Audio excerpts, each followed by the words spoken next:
Assalamualaikum warahmatullahi wabarakatuh. Perkenalkan, nama saya Agung Setiawan dari Teknik Mesin Angkatan 2017 Universitas Sultan Ageng Tirtayasa. Dalam video ini saya akan menjelaskan sejarah singkat mesin kompresor, lalu gambaran umum mesin kompresor yang di dalamnya terdiri definisi, klasifikasi, jenis-jenis kompresor, prinsip kerja, serta langkah kerja. Dan yang ketiga itu ada implementasi mesin kompresor dalam industri dan kehidupan sehari-hari. Sejarah singkat mesin kompresor. Kompresor ditemukan oleh Otto von Guericke, seorang Jerman kelahiran Magdeburg pada tahun 1654. Pertama kali ia menciptakan pompa vakum yang terdiri dari piston dan silinder. Piston udara dua arah yang dirancang untuk menarik udara keluar dari kapal. Lalu pada tahun 1659, Robert Boyle memerintahkan pembuatan sebuah pompa udara yang sekarang dikenal sebagai mesin pneumatik atau pompa hampa udara. Pompa udara tersebut ditemukan oleh Otto von Guericke pada tahun 1650. Lalu setelah mesin itu jadi, si Boyle ini menyumbangkan model buatannya kepada Royal Society untuk dikembangkan. Kompresor adalah suatu mesin yang berfungsi untuk memanfaatkan udara dengan meningkatkan tekanannya dan mengurangi jumlah volumenya. Klasifikasi kompresor dibagi menjadi dua, yaitu positive displacement kompresor dan dynamic kompresor. Positive displacement kompresor ini terdiri dari reciprocating dan rotary. Kompresor jenis displacement ini beroperasi pada tekanan sedang sampai tekanan tinggi.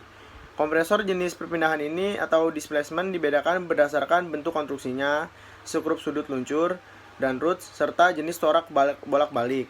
Untuk kompresor jenis torak dapat menghasilkan udara mampat bertekanan tinggi. Sedangkan dinamik kompresor terdiri dari sentrifugal, aksial, dan ejektor. Kompresor jenis ini hampir semuanya dapat beroperasi pada tekanan yang rendah sampai tekanan tinggi. Kompresor ini dapat dibuat banyak tingkat untuk menaikkan tekanan dengan kapasitas besar. Prinsip kerja kompresor udara ini hampir sama dengan pompa ban sepeda atau ban mobil.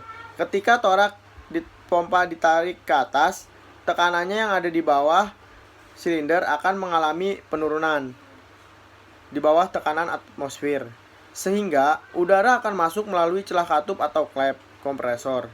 Katup atau klep kompresor dipasang di kepala torak dan dapat mengencang dan mengendur. Setelah udara masuk ke tabung silinder, kemudian pompa mulai ditekan dan torak beserta katup atau klep akan turun ke bawah dan menekan udara, sehingga membuat volumenya menjadi kecil.